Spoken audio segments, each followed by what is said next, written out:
ನಂದು exam result ಬರ್ತಾ ಇದೆ. ನಾನು ಪಾಸ್ ಆಗೇ ಆಗ್ತೀನಿ. ಯಾವ ರಿಸಲ್ಟು ಮಗ? ಎಂಥ ಎಕ್ಸಾಮ್ ಇಂದು? ಅವತ್ತು ಜಪಾನ್ ಎಕ್ಸಾಮ್ ಬರ್ದಿಯಲ್ಲ ಅದನ್ನ?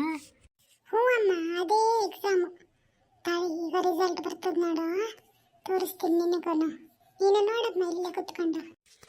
ಹ್ಞೂ ಮಗ, ಆ ದೇವ್ರ ಸತ್ಯದಿಂದ ಪಾಸ್ ಆದರೆ ಸಾಕಪ್ಪ. ನೋಡ ಮಗನೆ, ಚೆನ್ನಾಗಿ ಬರ್ದೀನಿ ಬಿಡಮ್ಮ, ಎಕ್ಸಾಮ್ ಪಾಸ್ ಆಗೇ ಆಗ್ತೀನಿ. ನೋಡ ಮಗ, ಬಂದಿದೆ ಎಂಥದ್ದು. ಇದು ಎಂಥ ಭಾಷೆನ ಮಗನೆ? ಒಂದೂ ಅರ್ಥ ಆಗಲ್ಲಲ್ಲ. ಇಂಗ್ಲೀಷಲ್ಲಿ ಉಂಟನ ಅದು? ಇಂಗ್ಲೀಷು ಗೊತ್ತಾಗಲ್ಲ. ಅಲ್ಲ ಅಮ್ಮ, ಅದು ಜಾಪನೀಸಲ್ಲಿರೋದು. ಅದಕ್ಕೆ ನಾನೀಗ ನನ್ನ ರಿಜಿಸ್ಟರ್ ನಂಬರ್ ಹಾಕಬೇಕು. ಹಾಕಿದ ತಕ್ಷಣ ಅದು ಓಪನ್ ಆಗ್ತದೆ. ಎಂಥದ ಮಗನೆ? ಎಂಥದೋ ನೋಡ್ತಿದ್ಯಲ್ಲ, ಬಂತಾ? ಅರೆ ತಡಿ ಅಮ್ಮ, ತಡಿ. ಎಂಥದ ಮಗ? ಬಿಟ್ಟಿಲ್ಲ ರಿಸಲ್ಟು? ಬಿಟ್ಟರ್ ಕಣಮ್ಮ. ಯಾಕೆ ರಿಜಿಸ್ಟರ್ ನಂಬರ್?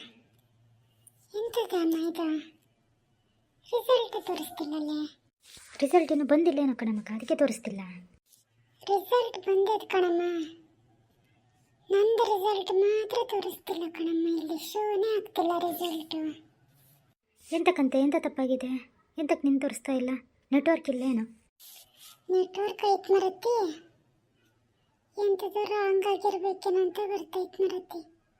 ಚೆನ್ನಾಗಿ ಬರ್ದಿದ್ದೆ ಕಣೆ ಅಮ್ಮ, ಪಾಸ್ ಆಗ್ತಿತ್ತು ನಂದು. ಸಾವಿಲ್ಲ, ರಿಸಲ್ಟ್ ತೋರಿಸ್ತಿಲ್ಲಲ್ಲೇ. ಟೆನ್ಷನ್ ಆಗಬೇಡ, ತಡಿ, ತೋರಿಸ್ತಾರೆ. ನೆಟ್ವರ್ಕು ಬ್ಯುಸಿ ಇರ್ಬೋದು, ಬರ್ತದೆ. ಕರ್ಮ ಮರೈತಿ, ಎಂಥದ ಹಿಂಗೆ ಬರ್ತೈತಲ್ಲ. ಎಷ್ಟು ಜನದ ಈ ಥರ ಆಗಿದೆನೋ. ಇಲ್ಲಿ ಹೆಂಗೆ ಬರ್ತೈತೆ ಗೊತ್ತಾ? ರಿಜಿಸ್ಟ್ರೇಷನ್ ನಂಬರು ಅಥವಾ ಪಾಸ್ಕೋಡ್ ಅಂತಿದೆ, ಅದೆರಡು ಇನ್ಕರೆಕ್ಟ್ ಆಗಿರ್ಬೋದು ಅಂತ ಬರ್ತಿದೆ. ರಿಜಿಸ್ಟರ್ ನಂಬರ್ ಇನ್ಕರೆಕ್ಟ್ ಅಂದರೆ ಸರಿ ಇಲ್ಲ ಅಂತಾನೆ ನಮಗ್ನೆ. ನೀ ಸರಿ ಹಾಕಿರಲಿಲ್ಲ ರಿಜಿಸ್ಟರ್ ನಂಬರು? ರಿಜಿಸ್ಟರ್ ನಂಬರ್ ಸರಿನೇ ಹಾಕಿದ್ದೆ ಕಣಮ್ಮ. ಹಾಕಿಲ್ಲ ಅಂದರೆ ಅಲ್ಲಿ ಮೂರು ಸಲ ಚೆಕ್ ಮಾಡ್ತಾರೆ. ನೋಡು ಮಗ, ಯಾರು ಗೊತ್ತಿದ್ದವರಿಗೆ ಯಾರಿಗಾರು ಕೇಳು. ಎಂತ ಮಾಡೋದೇನೋ, ತಡಿ ಮರತಿ, ನೋಡ್ತೀನಿ. ಚೆನ್ನಾಗಿ ಬರ್ದಿದ್ದೆ, ರಿಸಲ್ಟ್ ಯಾಕೆ ಬರ್ತಿಲ್ಲ ಏನೋ ನಂಗೆ ಗೊತ್ತಾಗ್ತಿಲ್ಲ ಅಮ್ಮ. ಕೇಳ ಮಗನೆ ಯಾರಿಗಾದರೂ. ಎಂತ ಕಳ್ತೀಯ? ತಡಿ, ಒಂದು ಮೇಲ್ ಹಾಕ್ತೀನಿ ನೋಡೋಣ. ಇಲ್ಲಿ ಗೂಗಲಲ್ಲಿ ಅದು ಮೇಲ್ ಐಡಿ ಇದೆ, ಇದಕ್ಕೆ ಮೇಲ್ ಮಾಡ್ತೀನಿ ನೋಡಿ. ಎಂತ ರಿಪ್ಲೈ ಮಾಡಿದ್ರಲ್ಲ,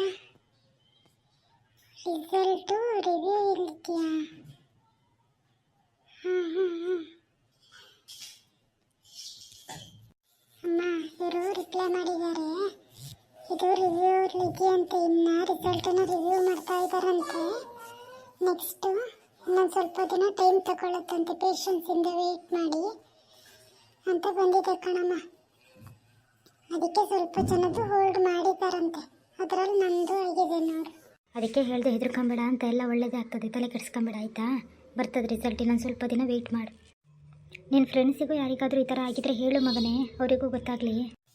ಹೌದಮ್ಮ, ಯಾರಾದರೂ ಈ ಥರ ಎಲ್ಲ ಆಗಿದ್ರೆ ಪಾಪ ಹೆದರುತ್ತಾರೆ, ಅವರಿಗೂ ಅರ್ಥ ಆಗಬೇಕು. ಎಲ್ಲರಿಗೂ ಏನು ಗೊತ್ತಾಗುತ್ತೇನಮ್ಮ, ಹೆದರಿ ಬಿಡ್ತಾರೆ. ರಿಸಲ್ಟು ಪಾಸ್ ಆದರೆ ಒಂಥರ, ಫೇಲ್ ಆದರೆ ಒಂಥರ ಕಣಮ್ಮ. ರಿಸಲ್ಟು ಶೋ ಆಗ್ತಿಲ್ಲ ಅಂದರೆ ಭಯ ಆಗಲ್ವಾ?